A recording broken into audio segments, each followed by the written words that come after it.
The American Revolution could be the coolest thing that has ever happened in this country. And I think we lose sight of that because we look at the boring pictures of George Washington going, and we think, gosh, you know, who would want to hang out with him?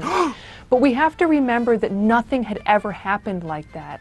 A people taking control of their destiny and saying those magical words. The magical words is the Declaration of Independence that said that everybody is equal, that everybody should have a chance, and that people were going to drive their country instead of an aristocracy. The leaders of the American Revolution put everything on the line at the risk of their life. If the British had caught them, they would have been hung and quartered, and all of their goods would have been confiscated. So it wasn't boring at all. It was life and death and exciting, and it's why we're here today.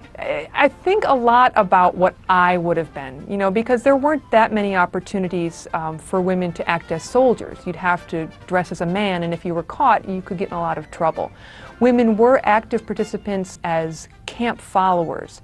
They marched with the army, they camped with the army, they washed, they cooked, they sewed, they showed up on the battlefield running in ammunition. There was a woman killed at the Battle of Saratoga with her apron filled with gunpowder cartridges because the men on the field had run out of them.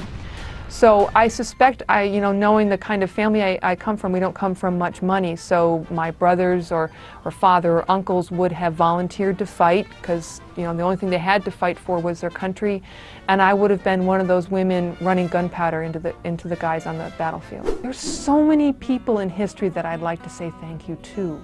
Of all the founding guys, founding fathers, that's so ponderous, but of all the founding dudes, I think George.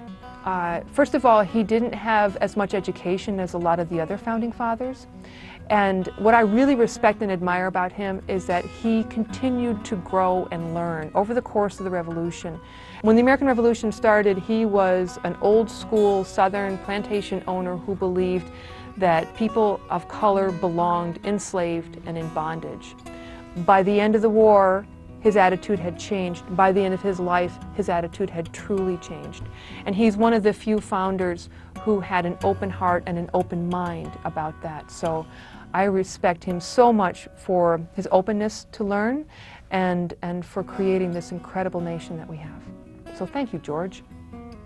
People often ask authors, what's your message, or what's your theme? And I have one job as an author. My job is to write a great story. The challenge that I set for myself is I want my younger readers to be yelled at by their parents, to turn off the light and go to bed. And I want the kids to say, no, just one more chapter. If I can keep a reader turning pages, I've accomplished my job.